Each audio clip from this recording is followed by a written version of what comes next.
is a good one. We are going to be talking about salinity. And the reason I wanted to talk about salinity, it seems kind of weird. We talked about water changes last week, and now we're going into salinity. Should have gone the other direction. But I feel like it's really important, and as the week progresses, I think, what will this Saturday's conversation be? And so I kind of futzed around in my house looking for treasure, and I found this baby right here. Now this is some classy stuff. I actually got this in a white elephant at a Christmas party a couple of years ago. I've never opened it, as you can tell. And it's kind of one of the things people typically get.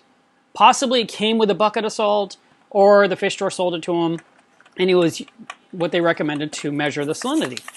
And you'll notice that even in stores, fish store owners or employees may be just scooping some water out of the tank, and then they see what it measures. Now this is a brand new, just opened out of the package, as you can tell.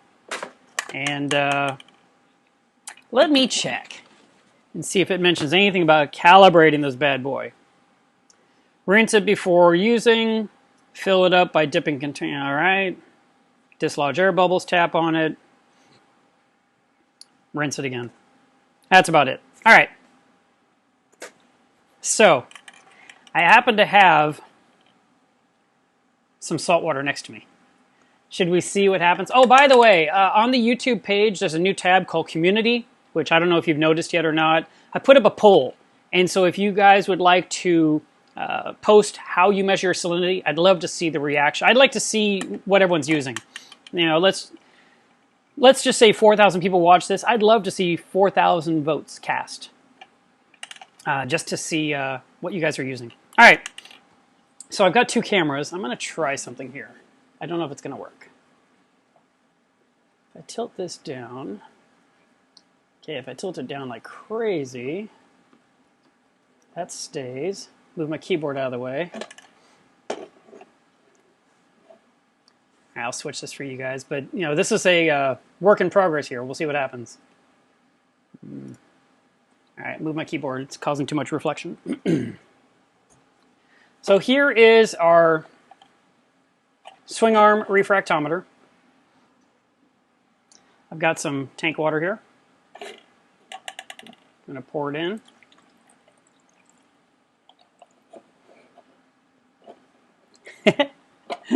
It's acting like there's no salinity in my tank. I love it. All right, this might be the worst example, or maybe the best example. I got to change this angle again. Let's do this. So this water, I didn't rinse it with fresh water first, though. Oh, look, it's leaking. How awesome is that? This is water I scooped out of my tank. So clearly, I have no salt in my reef, and all my fish are dead. So this thing, I don't know. Let's add some more water and see if it makes it different. Oh, adding water makes a difference. I love it. So now, it's crazy high. Okay, the leak is ridiculous. Sorry, Instant Ocean. This is the only one I have. And this guy is measuring at 38 ppt or at 1.028. All right, enough. Getting water everywhere. Oh my God, I got water everywhere. Jeez, I'm glad I have a towel handy too. All right, switch this back. Okay, so we just measured with a swing arm hydrometer, brand new out of the package, and we got 1.028 on my tank, which I don't really believe. But I've got some other devices here. I'm drying off my surface here because, salt water. All right. Now, I bought a digital refractometer, I don't know, 15 years ago. I probably got this guy off of eBay. More than likely. Or maybe it's Premium Aquatics. I don't remember. It's a long, long time ago. So inside you've got your screwdriver to adjust it for calibration. You've got the actual refractometer. If you've never seen one before, this is an optical device. You put a few drops of water, of tank water right here on the lens, close the lid, and then you'd look through the viewfinder, pointing this end at a very bright light. And by doing that, as you look through, you will see a chart on the inside, and half the screen will be white and half will be blue. And we want to see how much salt is in the water by looking right through this. And it's actually far more accurate than other methods. Now there's another way. Before I jump to that, I want to show you this.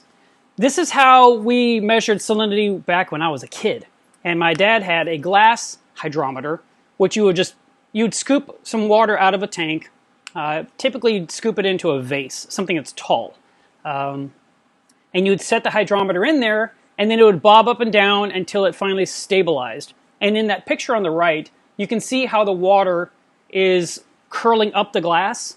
That curl doesn't matter. You want to measure the level water line with the number in the gauge, and that would tell your salinity. So when I got back in the hobby in 1998, I bought one of these guys, and I used it for a couple of years. Problem was, as you can totally imagine, one day you put it down on the counter and it rolls right off and shatters. And that was one of those things I tried to avoid at all costs. Never drop your hydrometer because, you need it.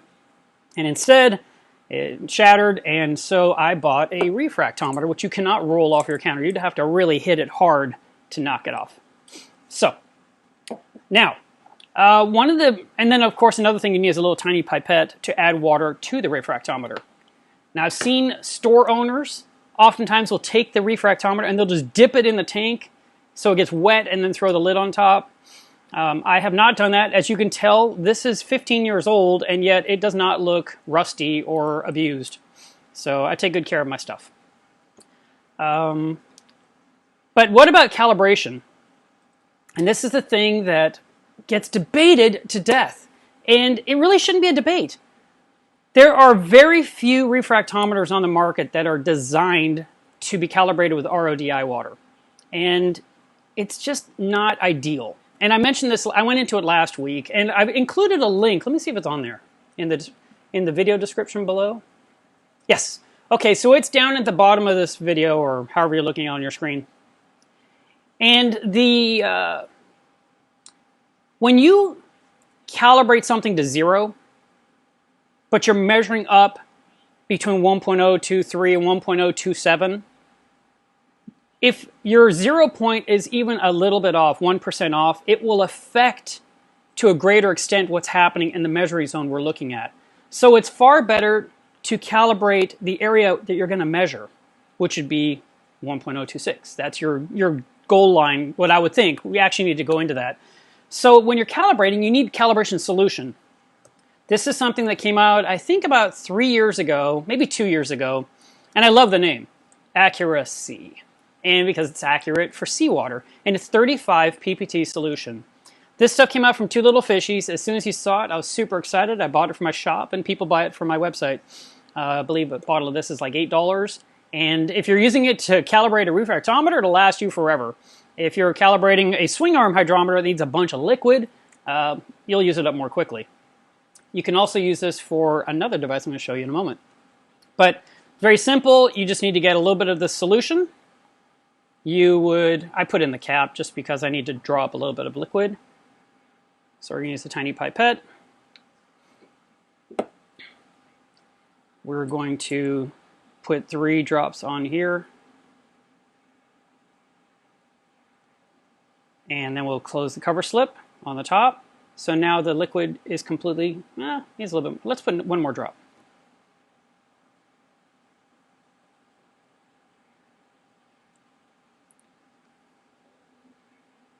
All right, so now when you look at the lens, you can see it's completely wet. And then I'll look at a bright light, and there's a focusing knob so you can see what you're doing.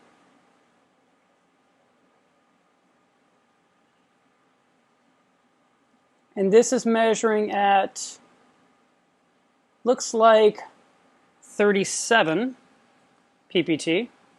So I'm going to put the screwdriver in here, and I'm going to adjust it down to 35. Oh, went the wrong way.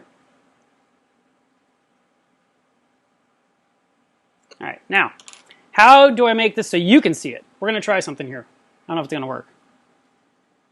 Switch to this lens.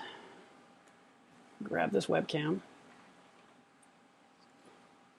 Put it on here. Oh, it's working! Awesome! And everything's tilted. Weird. Hang on just a second here.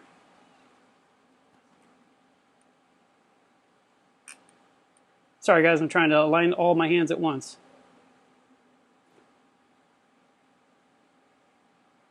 And as you can see, it's right at the 35 ppt mark. And it's very easy to read. You're not wondering what's going on. On the left side of the screen, you'll see it says 1.020, 1.030. So you can see you're right at 1.0265 or 1.027. Now I know that you were looking at that with shaky hands. I apologize for that. I've been going to the gym a lot and everything on my body is sore.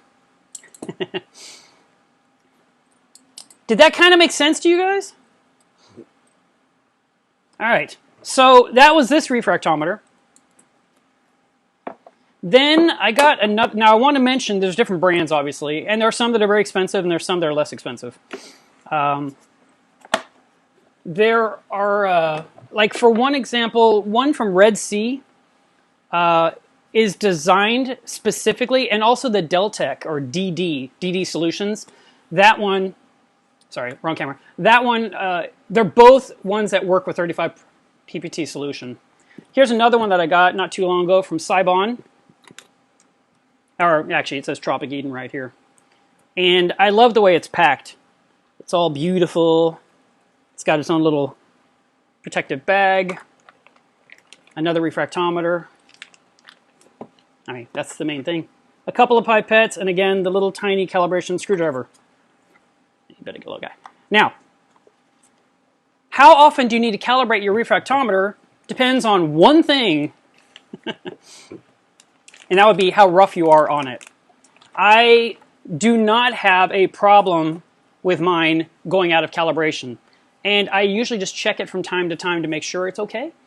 But if you were to constantly drop it, slam it down on the table, if you were hard on it, I think that you would find that it's out of whack and you have to readjust it. But typically I can use mine over and over and over, and it doesn't change much. I mean, I'm going to say it doesn't change at all, but it's still good to double check to make sure it's still on track.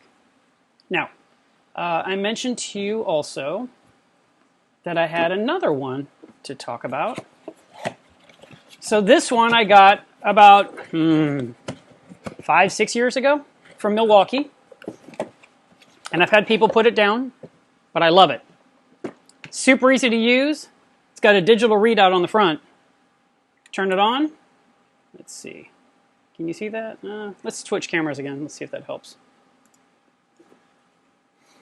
Yeah, so you can see that better. And this one has a disc right here where the liquid will go, and then it will read over here on the LCD screen based on the buttons. Now this one also is designed, or I say also, it's, sorry guys, I seem like I'm saying one thing but meaning another. This one they want you to calibrate with RODI water, but that does not mean I can't use my 35 ppt solution to verify it's accurate.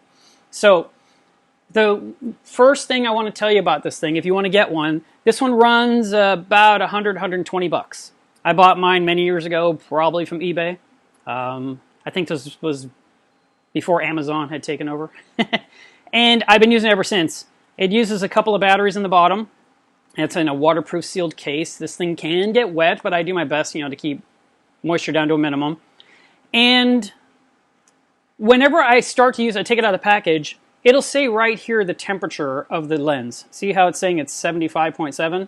So if I just put my hand on it and let it warm up for a few 15-20 seconds, you will watch the temperature rise on the gauge. How do I show you this all at the same time? See, it's going up. Sorry, I know it's upside down. So I just move my hand around, to keep the warm area on there. I want to get it to about 78 degrees. All right, that's it. Now I can take one of the pipettes, draw up some tank water, and we're going to try and switch this down here. I put some on top of here, and then I push read. And can you see that? It says 1.026. Perfect. That is exactly what my salinity is on my tank right now. So then to get rid of the liquid, somebody said fake. I love it. All I got to do to dry it off, I just take a towel and I just blot it. Now, the rule I have for myself with this, because it's such a simple, easy test, is that I do it 3 times in a row. I just want to make sure.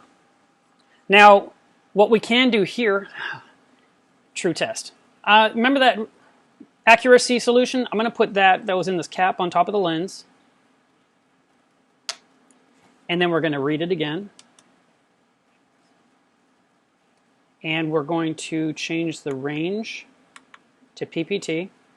So it's saying it's 36 PPT. Oh, can you see that? Hang on. Let me see if I can do this a little better. 36. So it's a little bit high. So I definitely need to recalibrate this guy down a little bit. So I guess my 1.026 is probably 1.025 my Reef. But if I didn't have accurate calibration solution, I wouldn't know the truth of my tank. I would just know what my test kits are telling me. And that's important. You want to know.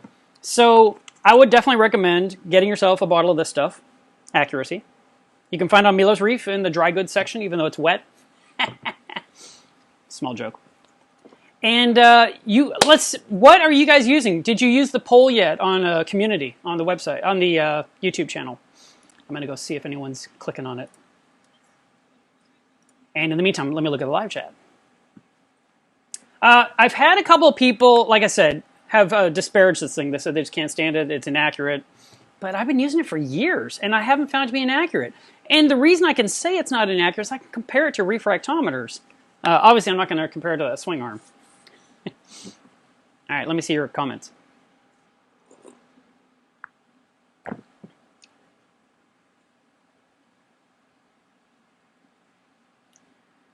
Okay, so you haven't said anything yet. Let me jump over here. I just want to see what it says on community. That's kind of cool. It says that there's a live stream happening on my channel right now. All right, so we've had how many votes have we had? 74 votes already. Wow, awesome. Thanks, guys. And 1% said that they use a taste test to measure. Which is funny to do. I mean, especially if you're accurate and you're visiting Joe's 20,000 gallon Reef and you put your fingertip in the tank and you taste it and you're like 1.025 and then he measures it and you're right. That would be awesome. But then you get to brag about your calibrated tongue. So, all right, let's see.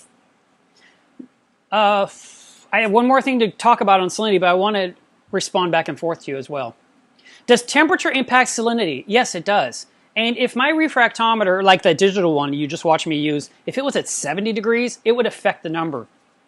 And in that article that's under this video, in the video description, it goes into very important information about measuring salinity, especially with a refractometer, and about calibration. It's really long, it's really in-depth, and you'll learn a lot. It came out in 2006, but the information is 100% still valid. The author, his name is Randy Holmes Farley. He is the Reef chemistry wizard that we have all turned to for answers for probably the last 15 to 18 to 20 years. So that guy, he's really the person to go to, and I love reading his articles, even though a lot of it's over my head. One of my favorite things to do with his giant articles is to go to the bottom where it says, "In conclusion," and read that paragraph or two. But if you really want to know what matters, do that. And for refractometers, like, we'll take this guy here, this shiny one from Tropic Eden. You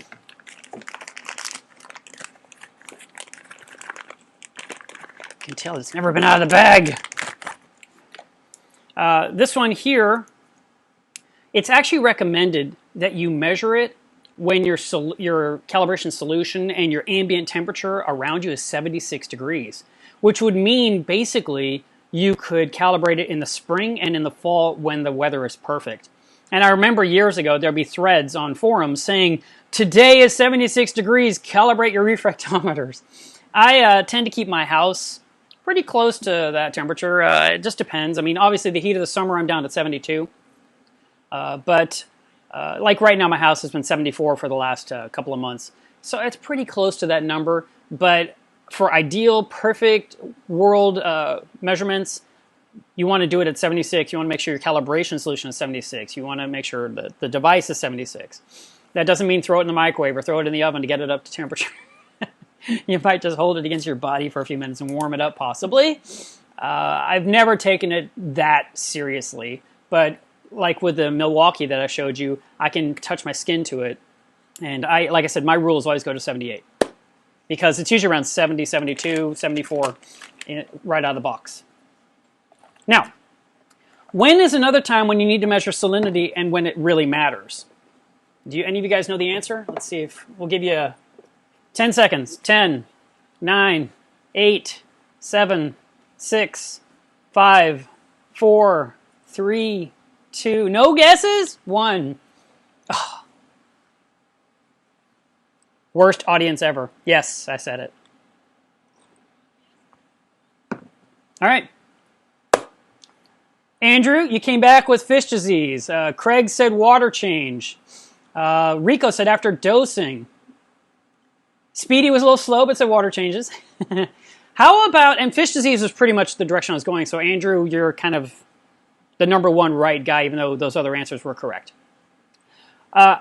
It's really important to measure salinity when you've got fish in a hospital tank. And if you are a guy that is dealing with ick and you want to use Hypo Salinity, that means you have to bring your tank down to 1.009 and keep it there for roughly 6 weeks. And 1.009 is very important because anything above it, an ick can live. But 1.009, it will drop off. If you go lower, you're starting to really affect the fish negatively. So it's very important to keep your number exactly at 1.009 every single day for 6 weeks. 6 times 7, that's 42 days in a row salinity has to be dead on accurate. So using a refractometer would be your best bet. Absolute best bet. And you need to top off that tank. I'd actually recommend automatic top off so it stays there because you do not want that salinity to swing. A little bit of water evaporates, you're back to 1.010, and all of a sudden the clock has to reset, get the tank back down to 1.009, start all over again from day 1. And that's how you get rid of ick. It's a very tedious process. So having an accurate refractometer that's been calibrated is going to be key to success in battling that. So that would be a very important time to check salinity. Another one many of you suggested was water changes, and that's true. And I mentioned this last week, but I want to go into it again because we're talking about this topic today.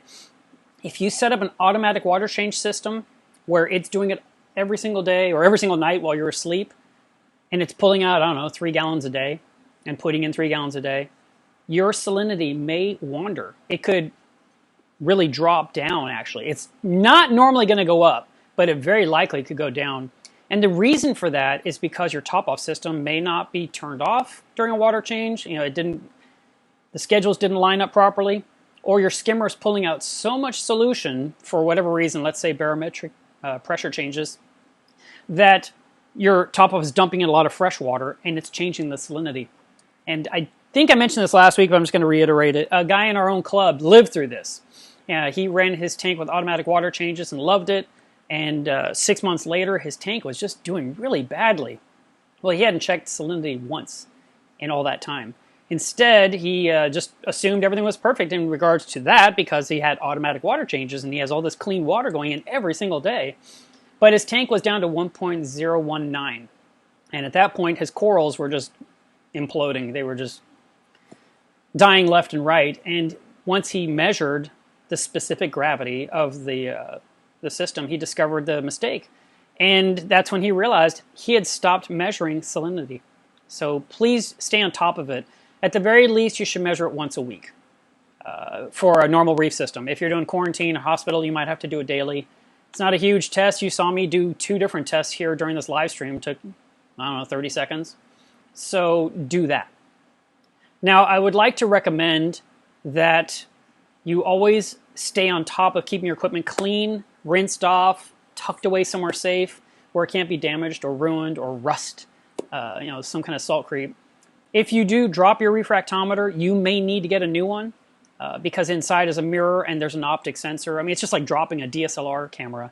You know, these are There's certain things you're not supposed to drop. I tell that to all my customers that buy things made of acrylic from me. I said, there's one rule: do not drop this acrylic object. If you don't drop it, it'll last you forever. Once you shatter it, that's that. So that was my 2 points, was when you're dealing with a hospital tank and when you're dealing with automatic water changes. Those are times we need to really stay on top of salinity. And other than that, it's just a weekly test, and it should absolutely be a weekly test. I mean, why not? So any thoughts, any questions you have in this topic that you'd like to go into? This is going to be kind of a short live stream this week. I'm not going to go long term.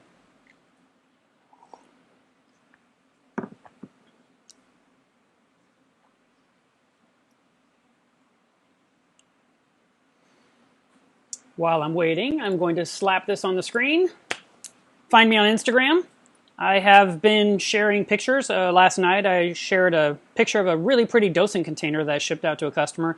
He waited way too long. He ordered it before I went to Fiji, and it was just one of those back burner orders that I was being bad about. I'm being honest. So I wanted to make it extra special for him, and I ended up adding John Guest fittings on the top and acrylic tubing inside, and just kind of dressed it up to make it special. So that way he would be very happy when he received this thing, because he waited so darn long.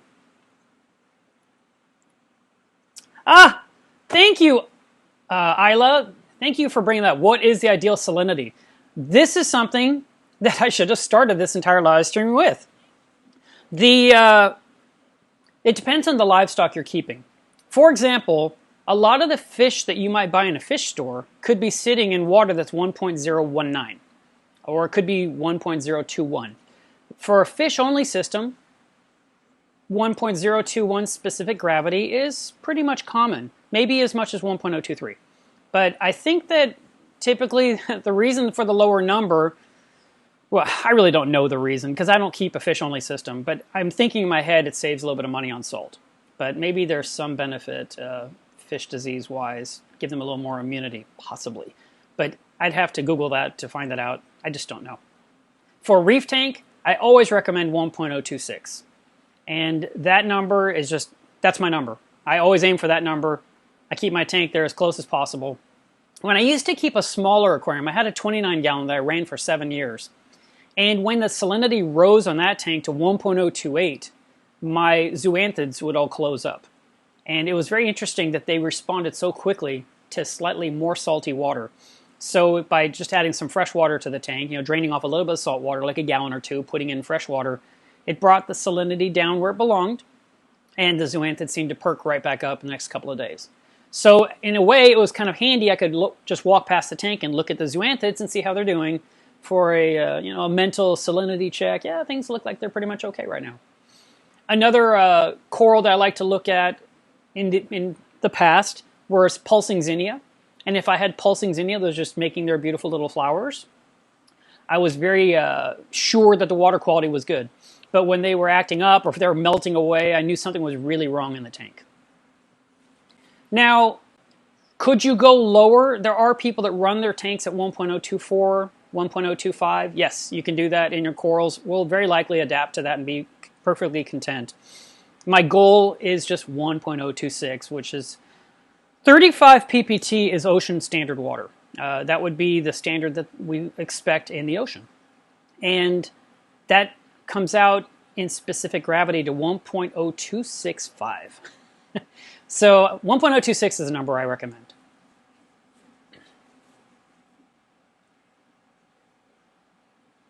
Kind of feel like I answered your question, Andrew. But you're saying reef. I'd raise the salinity a little bit higher. Your question was, would you agree in a reef you can keep specific gravity with fish at 1.023 as long as your trace elements are maintained exactly as in the ocean water? But I really think salinity needs to be a little bit higher for your corals.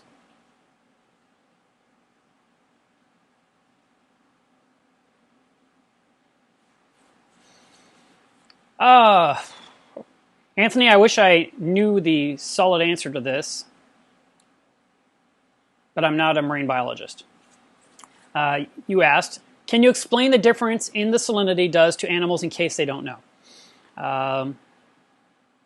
There's a difference. Okay, I'm going to keep this really basic because I don't have a solid answer for you. But there's osmotic pressure inside of a saltwater system versus a freshwater system. And for example, we can take a clam that's in a saltwater tank and we can put it in freshwater for up to 15 minutes to help knock off parasites, as long as the temperature and the pH match. And then we'd move it over there, observe it, and then move it back in. And it might help the clam recover from something called pinched mantle disease. I've heard freshwater people have taken their fish out of freshwater and put it into saltwater for a brief duration, and then bring it back to the freshwater to help it overcome a problem. And occasionally, us saltwater people put our saltwater fish in freshwater for a brief duration, a few minutes, and then transfer them back to saltwater. So fish can, and some invertebrates, can tolerate a huge change in salinity briefly, but long-term, absolutely not. And then you've got the weird fish, like the mollies, that are freshwater brackish fish that can end up living in a saltwater tank. And sometimes you'll see a guy with a reef that has some mollies swimming around. You're like, what is that fish doing in your tank? Because they adapt. But that's as much as I can tell you on that topic, because I just haven't done enough homework on it. The thing is, as much as I try to educate people and provide as much content as I can, at the same time, I don't always have to know exactly how something works. If I can be told, do this and it will work and you'll be happy, I'm usually content with that answer. And I'm not there to question it, debate it, or argue it. So if someone says, your water, for example, the brand of skimmer that I'm using, I use the Nio skimmer. Matter of fact, people keep asking me, are you still using the Nio skimmer? Yes, every single day. It's bubbling away under my reef. I love it. But if the skimmer brand says, keep your skimmer in 8 inches of water, I'm not going to debate that and say I can make it work in 10. Or that I can work it in 2.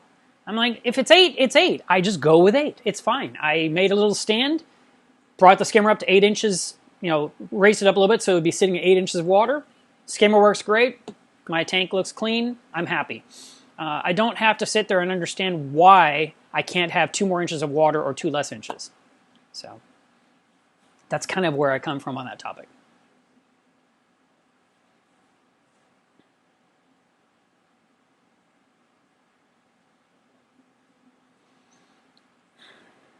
Remco asks, does a reef tank have an impact on different saltwater mixed brands? In other words, I believe you're asking, does it matter which brand of salt you use? For the most part, I'm going to say it doesn't matter what brand you use. Obviously, there's going to be a few brands out there that may be questionable. Just, for example, if it's advertised for a fish-only system, it's probably not the best choice to use in your reef. It's very likely they don't include other elements that normal reef blends do. Fritz, Aquavitro from Salinity, which is Seachem. Red Sea.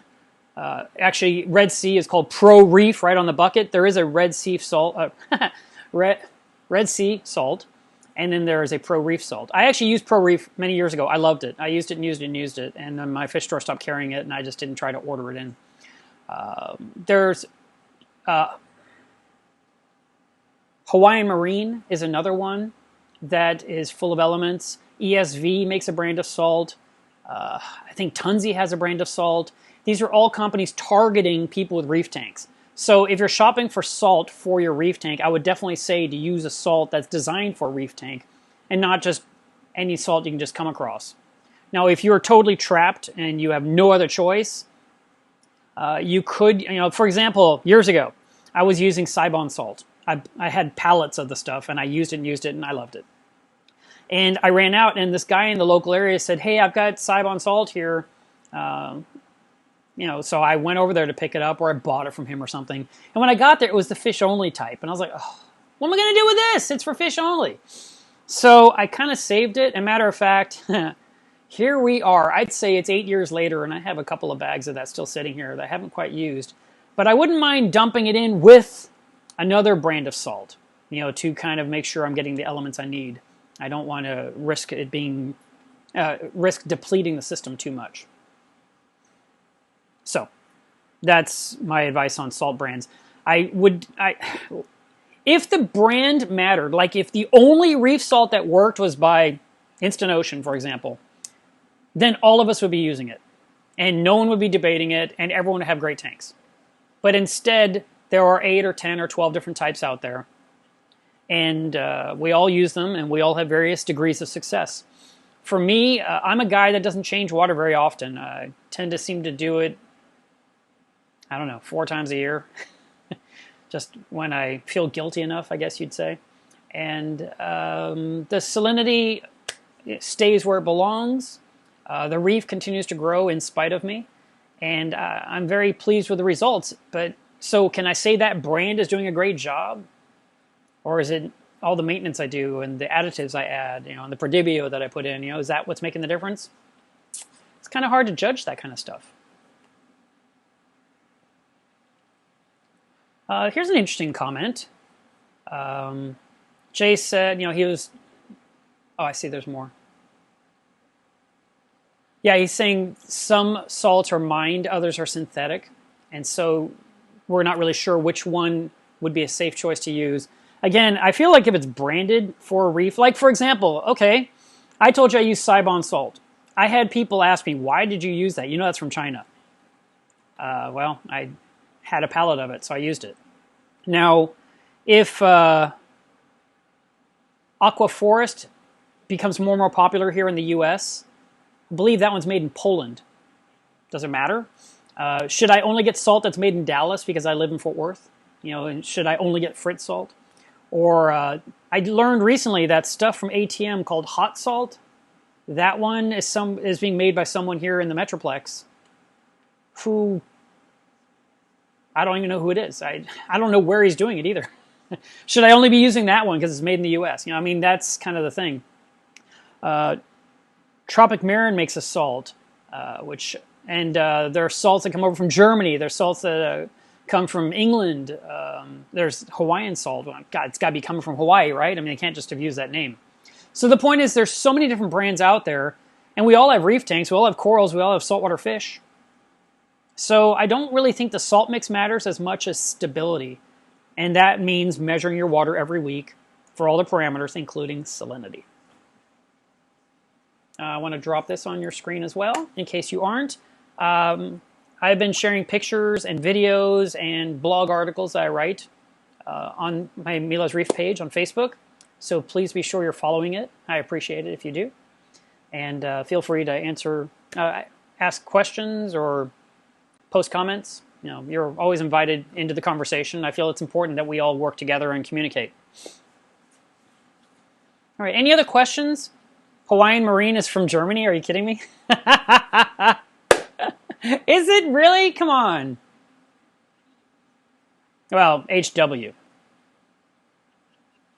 What does HW stand for?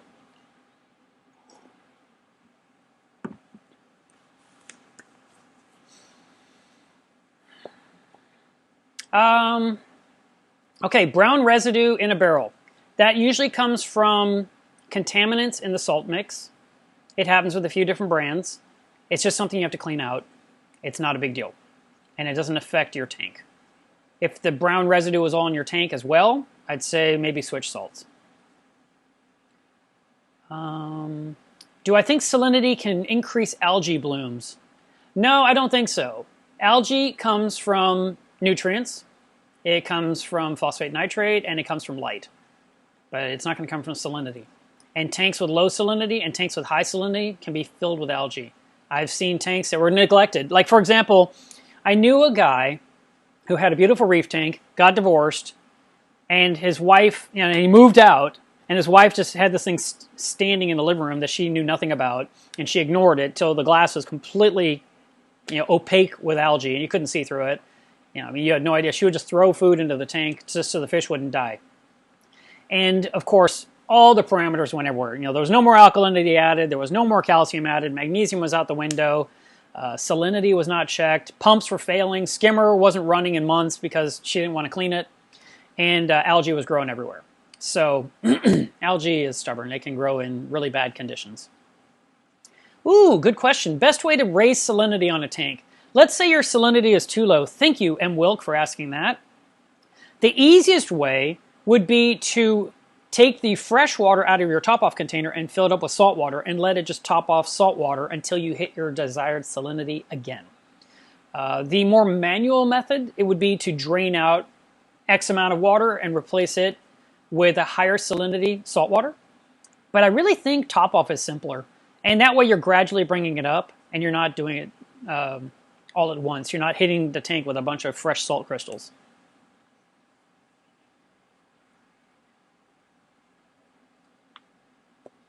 Simon Souder asks, why do so many references suggest 1.025 when seawater is 1.0264, which I said 1.0265. I don't know. Maybe they're erring on the side of caution, but 1.026 is my go-to number, and that's what I recommend. And I know you can do it.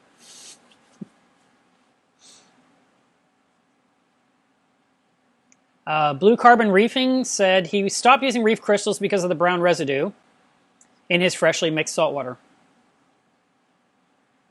I was also not happy with the answer Instant Ocean gave me as to why it was there.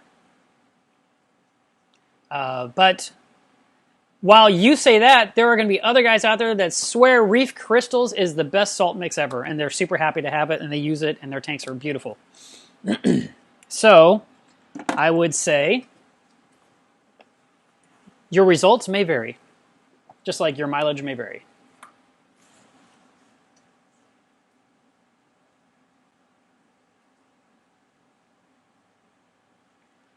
Eric Vignola asks, what is the maximum safe number you can raise salinity in a day? I guess the question would be, how low is it, and what's your target number you're trying to get to? When you run a hospital tank with Hypo Salinity, where it's at 1.009, like I talked about 20 minutes ago, you need to eventually bring that back up to reef numbers. And I'm sure there's a rule, and I'm sure it's in an article on Google. I'm going to assume it's very slow because I think it takes you about 2 weeks to get from that Hypo Salinity all the way back to normal salinity. So, that's 14 days, 09. Yeah, it looks like you'd be bringing up about 0.001 per day in a 24-hour period.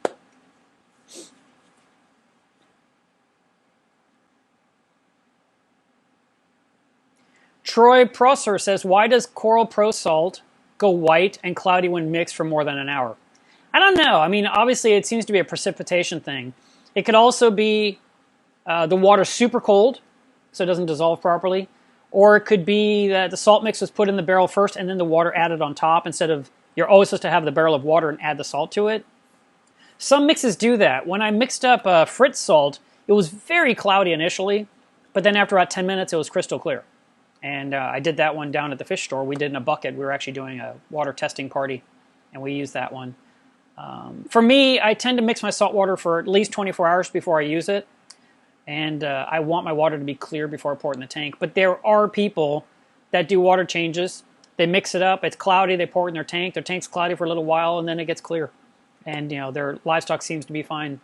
I just prefer to add clear water rather than to add cloudy water to my tank. All right, I'm going to wrap this up. Thank you so much for tuning in today, guys. Next Saturday, I will be coming home from a trip. I'm off to see family this week. It's my birthday. And because of that, I'm going to be gone, but I am going to be back in time for the live stream unless the airline does something crazy. So we will get together next Saturday. I'll be slightly older. But you can't tell because I'm going to be 39 forever. And I hope that you guys have a great weekend. Make sure that you measure your water on your tank today. Post your results on Instagram. Hashtag water testing. Hashtag post your results. If you have the Reef Trace app, use that to document your numbers and share. If you don't have the app, the Android version is supposed to be coming out this month. We're halfway into the month, or actually 2/3 into the month, so it should be any day now, right?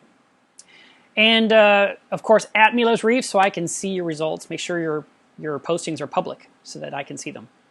And I hope you guys have a great weekend, and I'll see you guys really soon.